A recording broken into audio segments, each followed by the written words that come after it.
السلام عليكم ورحمة الله. مرحبا بكم في القناة. وصفة اليوم هي أكلة مغربية، وهي الكسكس على الطريقة المغربية التقليدية. هاد الأكلة كنحضروها يوم الجمعة، وكذلك في الأفراح والمناسبات كيجيو عندنا الضيوف. ونخليكم مع المكونات وطريقة التحضير.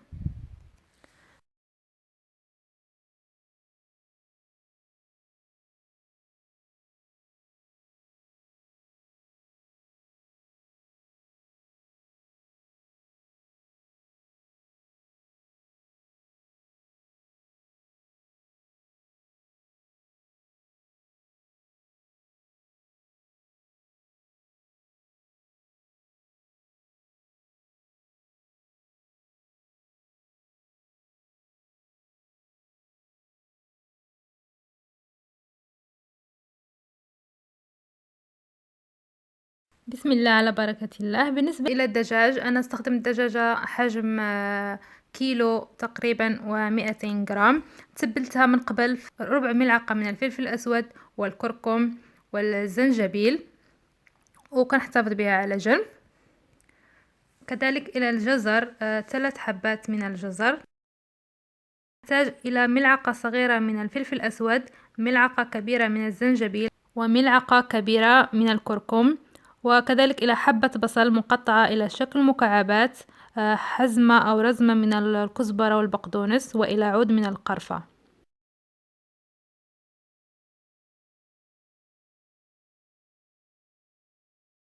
في طنجرة نضع الزيت، زيت نباتية مع زيت الزيتون، تقريبا كأس إلا ربع، مخلوطة بين زيت الزيتون وزيت نباتية.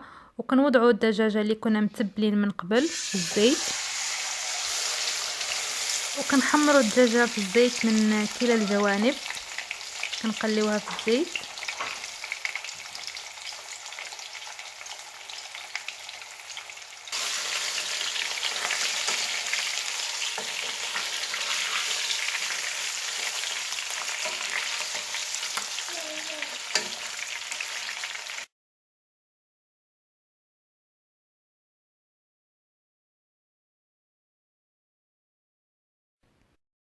وكنزيدوا عليها البصلة، كذلك عود القرفة، وكنزيدوا التوابل.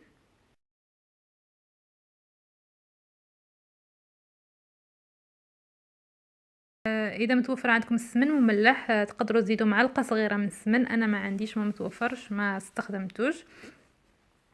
وكنزيدوا القزبر والمعدنوس، وكنحركوا وكنحركوا المكونات كلها.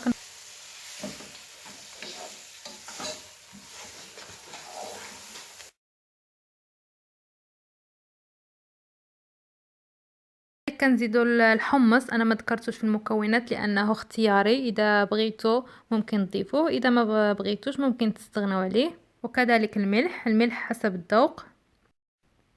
وكنغلقوا على الطنجرة وكنخليو الدجاج كيتشرب التوابل.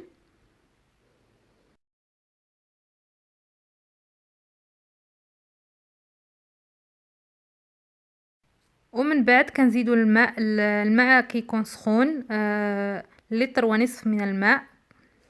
وكنغلقوا على الدجاج وكنخليوه كينضج.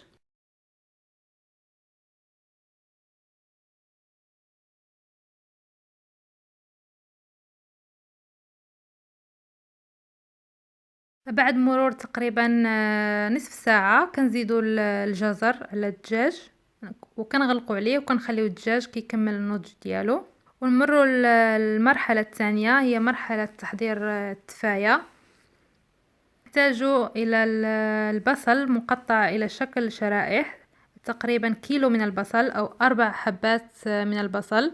ونحتاج إلى السكر، كأس إلا ربع من السكر، وعود من القرفة، وإلى الزبيب كيكون من قبل مغسول ومفزق في الماء. نحتاج إلى نصف ملعقة من الكركم، نصف ملعقة من الزنجبيل، ربع ملعقة من الفلفل الأسود، وربع ملعقة من القزبر ناشف. كناخدو طنجرة وكنوضعو فيها البصل وكذلك التوابل وعود القرفة، وكنزيدو ملعقتين أو 3 ملاعق من الزيت النباتية. ونمر للمرحلة الثالثة وهي مرحلة تحضير الكسكس. استخدمت هنا كسكس متوسط الحجم. كما كتشوفوا انا استخدمت صينيه لانه القصعه اللي كنستخدموا فيها حنايا المغاربه الكسكس ما عنديش، لانني انا حاليا ما مقيمش في المغرب. كانت عندي ولكن تهرست ليا. انا استخدمت هنايا نصف كيلو من الكسكس، ممكن تستخدموا نتوما كيلو لانه انا عندي من قبل متبقي عندي كسكس جاهز. نجيبوا الماء وكنرشوا به الكسكس، كنرشوا الكسكس ديالنا بالماء، الماء الكافي تقريبا. عندي هنايا كأس ونصف من وكنخليو كسكسو حتى كيتشرب الماء، وكنبوخوه في الكسكاس. وهنا كيف ما كتشوفوا من بعد ما تشرب لينا الكسكس الماء ديالو اللي رشيناه به، كتاخدوا الكسكاس اللي كتفوروا فيه الكسكسو. انا ما عنديش، ما متوفرش عندي، فقط هاد ديال اللي كنبخر فيها الخضار. ولكن كندير واحد الطريقه وهي كناخد هاد المصفات كيف ما كتشوفوا، المصفات اللي كنصفيو فيها الراوز وداكشي، كنوضعها في الوسط، وكنوضع الكسكس وكنبخرو بهذه الطريقه كيف ما كتشوفوا.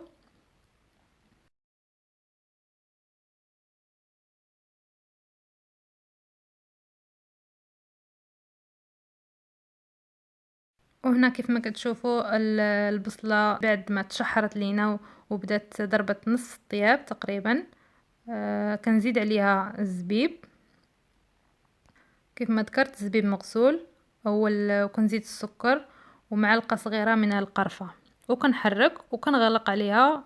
كنغطيها وكنخليها تكمل النضج ديالها تقريبا، وعلى نار مهيله، كتخليوها على نار مهيله باش ما تحرقش ليكم. وهنا الدجاج ها هو من بعد ما نضج لينا كنزولو وكنخليه على جنب كيبرد، وكندهنو من بعد فاش كيبرد كندهنو بالزبده وكندخلو للفرن كيتحمر في الفران. وهنايا ها هي التفايه ديالنا جاهزه كيف ما كتشوفوا. هذا هو الشكل ديالها فاش البصله كتدبل وكتنزل تقريبا ما كتذوب، ما كتبقاش باينه لينا، كتبقاش واقفه. كنطفيو عليها النار وكنخليوها على جنب.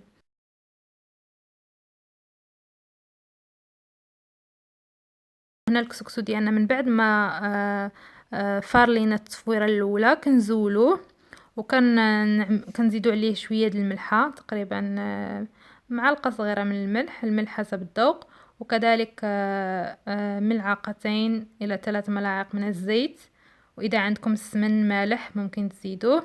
كنرشوه بالماء مره اخرى، المره الثانيه هذه، وكنبقاو نحلوه بيدنا كيف ما كتشوفوا. كنرشوا شويه بشويه الماء، تقريبا كأس من الماء. انا كنفورو 3 المرات، هذه المره الثانيه اللي غنفورو دابا. كنرشوه غير 2 المرات. بالنسبه للتفويره الثالثه فاش كتزولوه من من الكسكاس ما كترشوش بالماء، كتحلوه وكتزيدوا عليه السمن اولا الزبده وكترجعوه عاوتاني يفور. فاش كنرشوه دابا كنخليوه عاوتاني حتى كيتشرب داك الماء، ومن بعد ما كيتشرب الماء كنرجعوه في الكسكاس مره اخرى. ولكن هذه المره رجعته حطيته مباشره في الكسكاس، ما استخدمتش المصفات لانه كيكون تنفخ، ما غاديش يعني ما غاديش يطيح لينا من الكسكاس.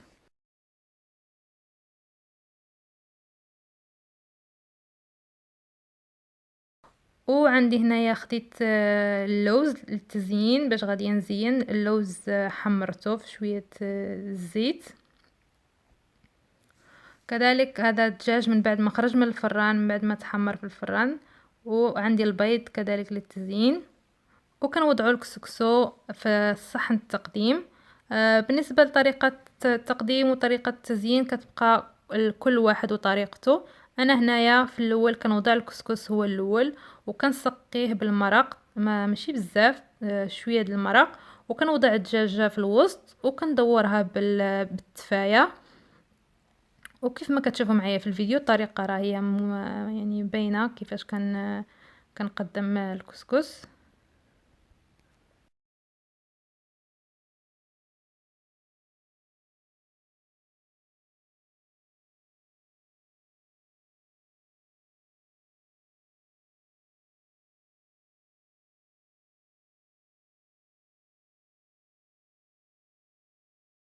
وهذا كان هو طبقنا اليوم، الكسكس بالتفاية على الطريقة المغربية التقليدية.